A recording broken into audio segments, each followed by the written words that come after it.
কখনোই খাবারের পরে ৫ টি ভুল করবেন না। খাবারের পরে এই ৫ টি ভুল আপনাকে দ্রুত রোগা করে দিবে এবং আপনি কখনো চিন্তাও করবেন না যে এই ৫ টি ভুলের কারণে আপনার বডিতে এত বড় রোগ হচ্ছে। সর্বপ্রথম যে ভুল যেটা আমরা সবাই করি কমন ভুল সেটা হচ্ছে খাবার পরপর শুয়ে পড়া। খাবার পরপর যখন আমরা শুয়ে পড়বো তখন আমাদের বডিতে গ্র্যাভিটি কাজ করবে না। যার পরিপ্রেক্ষিতে আমাদের পাকস্থলীতে থাকা যে অ্যাসিড সেটা উপরে চলে আসবে এবং আল্টিমেটলি আমাদের হজমের সমস্যা হবে। একটা গবেষণায় দেখা যায় খাবার পরপর যারা শুয়ে পড়ে সাথে সাথে তাদের গ্যাস্ট্রোএসোফেগাল রিফ্লাক্স ডিজিজ যেটাকে জার্ড বলে এই ধরনের প্রবলেম হওয়ার চান্স অনেকাংশে বেড়ে যায়। অনেকেই বলে যে খাবার আমার গলা পর্যন্ত এসে যায়, এটা কিন্তু এই কারণে হয়ে থাকে। সুতরাং খাবার পরে সাথে সাথে না শুয়ে অন্তত 15-20 মিনিট হলেও আপনি একটু হাঁটা চলা করুন। সেক্ষেত্রে সেই খাবারটা সঠিক প্রক্রিয়া আপনার খাদ্যথলিতে প্রসেস হবে, যার পরিপ্রেক্ষিতে আপনি শুয়ে পড়বেন এবং আপনার ঘুমটাও কিন্তু অনেক শান্তি সুখকর হয়ে উঠবে। 2 নম্বর হচ্ছে খাবার সাথে সাথে প্রচুর পরিমাণের পানি খাওয়া। আপনি খাচ্ছেন পানি খাচ্ছেন, খাচ্ছেন পানি খাচ্ছেন, এটা কিন্তু একটা মারাত্মক ক্ষতি। এই ক্ষতিটা যদি আমি আপনাকে বেসিক হিসাবে বোঝাই, সেক্ষেত্রে আপনি যখন খাবার খান তখন আমাদের পাকস্থলিতে সেই খাবারগুলো হজম করার জন্য অ্যাসিড নিঃসরণ হতে থাকে, যেটাকে হাইড্রোক্লোরিক অ্যাসিড বলি।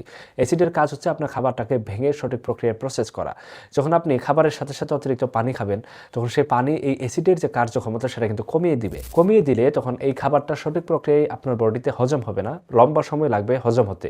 যখন লম্বা সময় হজম হতে সময় লাগবে তখন আপনার পাকস্থলীর ব্লাড সার্কুলেশন বাড়বে, আপনার মাথা ঘোরানো বা ঘুম ঘুম ভাব, দুর্বলতা ভাব চলে আসবে। সুতরাং আপনি সেই পানিটা যদি সাথে সাথে না খেয়ে খাবারের কিছুক্ষণ পরে পানি খান, সেক্ষেত্রে এই পানি হজম শক্তি সেটা কিন্তু ভালো থাকবে। 3 নম্বর হচ্ছে খাবার পরপর আমরা অনেকেই ধূমপান করি। অনেকেই খাবার পরে বিড়ি খেতে হয়, সিগারেট খেতে হয়। খাবার পরপর বিড়ি বা সিগারেট খেলে আমাদের ইসোফেগাল স্ফিংটার সেটা দুর্বল হতে থাকে এবং আলটিমেটলি ইসোফ্যাগাইটিস নামক একটা জটিল রোগের সম্মুখীন হতে পারি। এন্ট্রাল আলসার, গ্যাস্ট্রিক আলসার হওয়ার সম্ভাবনা অনেকাংশে বেড়ে যায় যারা খাবার পরপর বিড়ি বা ধূমপান করে। সুতরাং খাবার পরপর বিড়ি ধূমপান অবশ্যই করবেন না। বিশেষ করে সিগারেট খেলে তো আপনার হজম শক্তি কমার পাশাপাশি গ্যাস্ট্রিক আলসারের যে একটা ঝুঁকি সেটা কিন্তু অনেকাংশে বৃদ্ধি করবে। সবথেকে গুরুত্বপূর্ণ হচ্ছে খাবার পরপর ভারী কাজ করা। খাবার পরপর ভারী কাজ সম্পূর্ণ নিষেধ, কমপক্ষে 1 ঘন্টা পরে কাজ করতে হবে। খাবার পরপর যখন আমরা অতিরিক্ত নড়াচড়া করব, নড়াচড়া করার কারণে আমাদের বমি হতে পারে, মাথা ঘোরাতে পারে, রক্ত সঞ্চালনের এক ধরনের ব্যাঘাত ঘটতে পারে এবং আলটিমেটলি অনেকে হার্ট অ্যাটাক করার মতো প্রবলেম তৈরি হতে পারে। সুতরাং ফুল পেট খাবার খেয়ে অন্তত একটু হাঁটাচলা করুন, একটু রেস্ট নিন, এরপরে আপনি আস্তে আস্তে কাজে আবার জয়েন করুন। খাবার পর ফল খেলে আমাদের বডিতে ফার্মেন্টেশন হয়, যার পরিপ্রেক্ষিতে হজম শক্তি তো কমে যাবেই, পাশাপাশি আমাদের পেটে হাইপার অ্যাসিডিটি গ্যাসের প্রবলেম হওয়ার চান্স অনেকাংশে বাড়তে থাকবে। সুতরাং 10 থেকে 15 মিনিট হালকা হাঁটাচলা করুন। হাঁটাচলা করলে আপনার খাবারটা সঠিক প্রক্রিয়ায় প্রসেস হবে।